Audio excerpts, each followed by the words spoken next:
እነዚህን ሶስት ልማዶችን ከህይወታችሁ ውስጥ ካላስወገዳችሁ መንፈሳዊ ህይወታችሁ እየዘገየ ወይንም ባለማደግ ውስጥ ይቀጥላል። ጠንካራና ገዢ የሚባሉ ሰዎች ፊዚካሊ ጠንካራ የሆኑ ሰዎች ሳይሆኑ መንፈስ ዓለም ላይ በጣም ጃይንትና ጠንካራ የሆኑ ሰዎች ናቸው። እናንተ እንደ አንድ ክርስቲያን ምድር ላይ ያለ ነገር ሁሉ እንዲገዛላችሁ የገዢነት ህይወትን እንድትኖሩ ካስፈለገ መንፈሳዊ ዓለም ላይ መንፈሳችሁ በጣም ጠንካራ መሆን አለበት። ይህ እንዳይሆን እያደረገ ያለ በህይወታችሁ ውስጥ ያሉትን እነዚህን ሶስት ልማዶችን በፍጥነት ካስወገዳችሁ ፈጣን ለውጥ በእናንተ ህይወት ላይ ማስተዋል ትጀምራላችሁ። ሰላም፣ አገልጋይ መኳንንት እባላለሁ። ቪዲዮውን ላይክ በማድረግ ጀምሩ። እናንተ ላይክ ስታደርጉ ዩቲዩብ ለብዙ ሰው ያዳርሰዋል። ላይክ አድርጉት። እግዚአብሔር ሲፈጥረን ሁላችንም እንድናድግና በየጊዜው ለውጥ እንድናሳይ አድርጎ ነው የፈጠረን። ስለዚህ ሁላችንም በያለንበት ደረጃ ሁሉ ለውጥና መቀየርን እንፈልጋለን። እግዚአብሔር ከእናንተ የሚጠብቀው ነገር አለ። ገዢ እንድትሆኑ እንደ እግዚአብሔር ልጆች አሸናፊ የሆነን ህይወት እንድትኖሩ ይፈልጋል። እግዚአብሔር አዳምን ወደ ኤደን ገነት አመጣውና ባረካቸው ይልና መጽሐፍ እንደዚህ ይላል፣ ብዙ ተባዙ ምድርንም ሙሏት ግዟትም ይላል። የብሱንና ባህሩን እንዳለ እንዲገዙ እንዳደረጋቸው ልክ እንደዛ በእኛ ህይወት ውስጥ እንደ እግዚአብሔር ልጆች ገዢ እንድንሆን ጠንካራ መንፈስ ሊኖረን ይገባል። ጠንካራ መንፈስ ብዬ ሳወራ አንድ ግልጽ ማድረግ የምፈልገው ነገር አለ። ሰው በማንነት ወይንም በመገለጥ ደረጃ መንፈስ፣ ነፍስና ስጋ የነዚህ የሁለንተና ውጤት ነው ሰው ማለት። ስለዚህ ሰው ከእግዚአብሔር ጋር ባለው ህብረት ጠንካራ የሚሆነው አዲስ ፍጥረት የሆነው በመንፈሱ ነው። በመንፈሱ ሆኖ ሳለ በስጋውና በነፍሱ ላይ ያለ ልማድ መንፈሱን ልምት ያደርገዋል ወይንም ይገድበዋል። ስለዚህ እናንተን ገድበው ያሉ እነዚህ ሶስት ነገሮችን በማስተካከል መንፈሳችሁ ጠንካራና ኃያል እንዲሆን እንድታደርጉ በእግዚአብሔር ቃል እንማማራለን። መንፈሳችሁ ጠንካራ እንዳይሆን እያደረገ ያለ ልማድ አንድ ኩነኔ። መጽሐፍ ቅዱስ ሲናገር እንደዚህ ይላል፣ እንግዲህ በክርስቶስ ኢየሱስ ላሉት ኩነኔ የለባቸውም። አሁን በክርስቶስ ኢየሱስ ላሉት ነው የሚለው። አንድ ሰው ማስተዋል ያለበት በመጀመሪያ ደረጃ እኔ ማንኝ ሳይሆን እኔ በክርስቶስ ማንኝ የሚለውን ነው። ብዙ ጊዜ ከራሳችን ስለምንጀምር ቀጥሎ ያለውን ነገር ለማስተካከል እንቸገራለን። ለምሳሌ ኃጢአት የሆነን ነገር እንደነካችሁ በእግዚአብሔር ፊት ተናዛችሁ ምህረት ጠይቃችሁ እግዚአብሔር ባለብዙ ምህረት ነውና ምህረት ተቀብላችሁ ስትወጡ እግዚአብሔር እናንተን ይቅር ብሎ እናንተ ግን ራሳችሁን ይቅር ማለት ይከብዳችሁ። እንዴት ነው እኔ ራሴን ይቅር ያላልኩት ልትሉኝ ትችላላችሁ። ግልጽ ላድርግላችሁ፣ አብዛኛው ሰው በዚህ ነገር ውስጥ ነው ያለው። እግዚአብሔር ይቅር ብሎት እግዚአብሔር ይቅር ያለውን ኃጢአት እያስታወሰ የሚኖር ሰው ማለት ነው። ዳዊት እንደዚህ ያለ ዘውትር ኃጢአቴ በፊት ለፊቴ ነች አለ። ምን ማለት ነው? ጽፎ አስቀምጦት አይደለም፣ ነገር ግን ህሊናው ላይ ሁል ጊዜ ያሰላስለዋል። ሁል ጊዜ ሜዲቴሽኑ ላይ ያለ፣ ሁል ጊዜ ነፍሱ ውስጥ ያስበዋል። ስለዚህ የትላንትናን ጥፋት እያስታወሳችሁ በዛ ጥፋት ውስጥ ራሳችሁን የሚታይ ከሆነ እናንተ ራሳችሁን ይቅር ያላላችሁ ሰዎች ናቸው።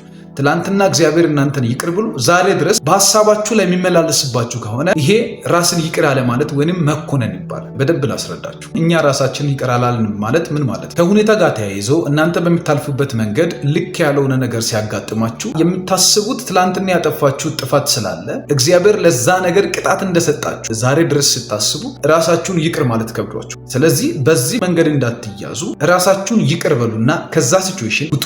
በክርስቶስ ኢየሱስ ይቅር እንደተባላችሁ ከእግዚአብሔር ምህረትን ከተቀበላችሁ በኋላ ለራሳችሁ ይቅርታ አድርጉ። እግዚአብሔር ይቅር ብሎኛል ወደሚል እምነት መምጣት ጀምሩ። ለምን? እግዚአብሔር በኩነኔ አትሞስፌር ላይ አይሰራም። ያ እግዚአብሔርን እንዳይሰራ ይገድበዋል። ህይወታችሁ ወደ እድገት ወደ ክርስቶስ ህብረት እንዳይመጣ የሚጋርድባችሁ ነገር ነው። ይህንን ልማድ ከህይወታችሁ አስወግዱ። ብዙ ሰዎች ይሁዳ ራሱን ያጠፋው በምን ምክንያት እንደሆነ ብዙም አያስቡ። አስተውላችሁ ከሆነ ግን ጴጥሮስም ክዶታል። ሁሉም ደቀ መዛሙርት ከሱ ጋር የነበሩት ሐዋርያትም ተበታትነው ሄደዋል። በክርስቶስ ኢየሱስ ላይ ተስፋ ቆርጠውበታል። ጴጥሮስም እየካደው ነበር፣ ነገር ግን ለምህረት ኢየሱስ ክርስቶስ ጠብቆታል። ይሄ ማለት እግዚአብሔር ገደብ አልባ የሆነ ምህረት እንዳለው የሚያሳይ ነው። ስለዚህ ለይሁዳም ከበቂ በላይ ምህረት ነበረው። ይሁዳን ያጠፋው ታዲያ ምንድን ነው ካላችሁኝ፣ ይሁዳን ኩነኔ ነው ያጠፋው። በእግዚአብሔር ምህረት ላይ ባለው እምነት ሳይሆን የተንቀሳቀሰው በዛ መታመን ሳይሆን በሱ ጥፋተኝነት ላይ ተመሰረተ ኩነኔ ስላለበት ኩነኔውን መቋቋም ሲያቅተው ራሱን ሰቅሎ ገደለ። እናንተን ወደኋላ እየጎተተው ባላችሁበት እንድትሽከረከሩ እያደረገ ያለ አንድ ነገር እርሱም ኩነኔ ነው። እግዚአብሔር ጴጥሮስን ይቅር በሚልበት በዛው ምህረት ልክ ይሁዳን ይቅር የሚል አምላክ። ስለዚህ ይሁዳን ያጠፋው ኩነኔ ነው። ኩነኔ ሲባል አንድ የተሳሳተ ነገር አለ። ስትኮነኑ መንፈስ ቅዱስ እየኮነናችሁ እንደሆነ አድርጋችሁ ራሳችሁን አትዋሹ። መንፈስ ቅዱስ የሚኮንን አምላክ አይደለም። መንፈስ ቅዱስ መሪ እንጂ ኮናኝ አይደለም። ወደ እውነት የሚመራ ነው። ወደ ምህረት የሚመራ ነው። ወደ ጸጋ የሚመራ ነው። ወደ ክርስቶስ ኢየሱስ ህብረት የሚመራ እንጂ ወደ ኩነኔ የሚመራ መንፈስ ቅዱስ አልተሰጠንም። ስለዚህ መንፈስ ቅዱስ ወደ ፍርድና ወደ ኩነኔ የሚመራው ዓለምንና ዲያብሎስን። እናንተ የእግዚአብሔር ልጆች ናችሁ። የእግዚአብሔር ልጆች ሆናችሁ ለተሳሳታችሁት ስህተት ወደ እውነት ይመራችኋል፣ ወደ ጽድቅ፣ ወደ ቅድስና ይመራችኋል እንጂ በፍጹም ወደ ፍርድ፣ ወደ ኩነኔ፣ ወደ ጥፋት አይመራችሁ። ኩነኔ በህይወታችሁ ውስጥ ከተገኘ ያ ኩነኔ የእግዚአብሔር ድምፅ አይደለም፣ አስወግዱት። ዛሬ በጌታ በኢየሱስ ስም ማምለጥ ይሁንላችሁ። መንፈሳችሁን እያደከመ ያለ ሁለተኛው ነገር ፍርሃት ነው። አንድ ፍርሃት ብቻ ነው ትክክለኛው ፍርሃት፣ እርሱም እግዚአብሔርን የምትፈሩበት ፍርሃት ነው። ይሄ አክብራችሁት ፈርታችሁ እንጂ ተንቀጥቅጣችሁ አይደለም። እግዚአብሔር ፊት እንዴት ቀርባለሁ፣ እግዚአብሔር ፊት እንዴት ሆናለሁ የምትሉበት ፍርሃት አይደለም። እግዚአብሔር እንዳይገላችሁ የምትፈሩት ፍርሃት አይደለም። እግዚአብሔር አባት ስለሆነ መከበር ስላለበት መፈራት ስላለበት፣ ለምሳሌ የሥጋ አባትን ሲፈራው የምፈራው እንዳይገለኝ፣ እንዳይተኩስብኝ፣ እንዳይቀጣኝ አይደለም፣ መከበር ስላለበት አባትነት ፖዚሽን እንዲፈራው የሚያደርገኝ። እግዚአብሔርን የምትፈሩበት ፍርሃት ብቻ ነው ትክክለኛው ፍርሃት። ከዛ ውጭ ያለ መንፈሳችሁን እያደከመ ያለ ፍርሃት የትኛው ነው ካላችሁኝ፣ በሁኔታዎች መፍራት፣ በነገሮች መፍራት፣ የሆነ ነገር ሀፕን ሲያደርግ መፍራት። መጽሐፍ ቅዱስ ሲናገር ኢዮብ እንደዚህ አለ፣ የፈራሁት ነገር ደረሰብኛል።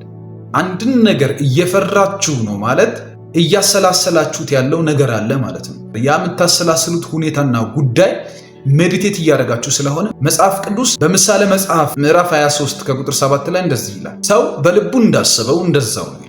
ሰው ሜዲቴት እያደረገ ያለውን እያሰላሰለ ያለውን ነገር ራሱን ይሆነዋል። ለዛ ነው ኢዮብ እያሰላሰለበት ያለው ነገር መልሶ ቤቱ ላይ ሀፕን ሲያደርግ የፈራሁት አስቀድሜ ጠብቄው ነበር፣ እንደዚህ እንደሚሆን ፈርቼ ነበር፣ የፈራሁት ነገር ደረሰብኛል። እግዚአብሔር አብርሃም ጋር መጣና በተደጋጋሚ እየመጣ የመከረው ነገር አንድ ነው፣ አትፍራ። ፍርሃት የሜዲቴሽን ውጤት ነው። የምትፈሩት ነገር አለ ማለት ከዛ ጀርባ የምታሰላስሉት ነገር ስላለ ነው የፈራችሁት። አሁን ራሱ እየፈራችሁት ያለው እሱ ነገር ከዛ ጀርባ የምታሰላስሉት ነገር አለ። ከነገር ናችሁ። ፍርሃት አትራክት ያደርጋል። ፍርሃት መንፈሳዊ ሜዲቴሽን ስለሆነ ሜዲቴት ያደረጋችሁት ነገር ራሱን ስለሚሆን ያንን ነገር እንዳታደርጉ እግዚአብሔር 10 ጊዜ የሚከለክላችሁ ለዛ እንዳታደርግ።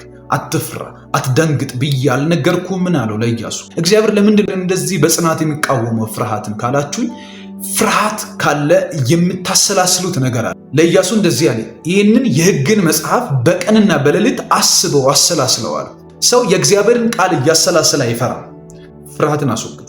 ገዴዎን 33,000 ሕዝብ ይዞ ለውጊያ እየሄደ እያለ እግዚአብሔር ሄዳችሁ ተዋጉ፣ አሸንፉ፣ ራሳችሁን ነፃ አውጡ ብሎ በነገራቸው በዛ መንገድ ላይ በእግዚአብሔር ቃል ተመርተው እየሄዱ ድንገት እግዚአብሔር ከመሃል ቁሙ አላቸውና በጣም አስደንጋጭ ነገር ተናገረ። የፈራ የደነገጠ ካለ ይመለሳል። ለምንድን ነው? እሱ ነው መርቶ ያወጣቸው፣ እርሱ ነው ውጡና ሂዱ ያላቸው።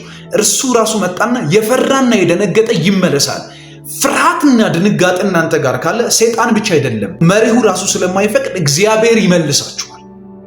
ያ እንዳይሆን ፍርሃት የሚባል ነገር ከህይወታችሁ ውስጥ አስወግዱ። ፍርሃት ለማስወገድ ምን ላድርግ?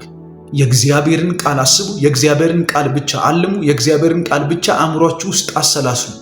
ሁኔታ ስመጣ፣ ነገር ስመጣ የእግዚአብሔርን ቃል አስቡ። በዚህ መንገድ ፍርሃትን ማሸነፍ ትችላላችሁ። መንፈሳችሁን እያደከመ ያለ ሶስተኛው ነገር ለእግዚአብሔር ቃል ጊዜ ማጣትና ጸሎት አልባ መሆን። እኛ ለቃሉና ለጸሎት እንተጋለናል። ለቃልና ለጸሎት መትጋት ለአንድ ክርስቲያን ግዴታው ነው፣ መብቱ አይደለም። እንዴት ነው ግዴታ የሚሆነው? አንድ ሰው እግዚአብሔር ያለውን ህይወት መኖር ካስፈለገው ግዴታ ለእግዚአብሔር ቃልና ለጸሎት ጊዜ ሊኖረው ያስፈልጋል። በህይወታችሁ በጣም ብርቱ የነበራችሁበትን ጊዜ ወደኋላ ሄዳችሁ ብትመለከቱ ለእግዚአብሔር ቃልና ለጸሎት ያላችሁን ትጋት ነው የሚያሳየው። ስለዚህ በጣም ብርቱ የነበራችሁ ጊዜ ላይ እናንተ ጠንካሮች፣ ነገር ሁሉ እንዲሁ የሚታዘዝላችሁ፣ እግዚአብሔር ቶሎ የሚያዋራችሁ፣ ህይወታችሁ በጣም ጠንካራ፣ መንፈሳችሁ በጣም ጠንካራ የነበረ ጊዜ ለእግዚአብሔር ቃልና ለጸሎት በጣም ከፍተኛ ጉጉትና ጊዜ የነበራችሁ ጊዜ። ዛሬም እድል አላችሁ።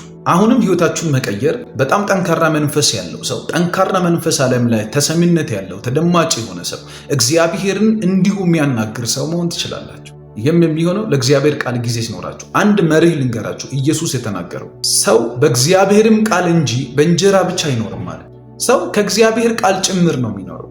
ስጋው በምግብ እንደሚኖር ልክ እንደዛ ሰው የእግዚአብሔርን ቃል እየተመገበ ነው መንፈሱ ጠንካራ መሆን የሚችለው። ለእግዚአብሔር ቃል ያላችሁን ጊዜና ለጸሎት ያላችሁን ጊዜ በደንብ ጨምራችሁ ህይወታችሁን ወደ መለወጥ ነው። ይህ መርህ ነው። ቪዲዮውን ላይክ አድርጋችሁ ስለጀመራችሁ አመሰግናለሁ። ትምህርት የተማራችሁትን ነገር ኮሜንት ላይ ጻፉልኝ። ኮሜንታችሁን ደስ እያለኝ አነበዋለሁ። የተጠቀማችሁበትን ነገር በዚህ ኮሜንት ላይ ጻፉልኝ።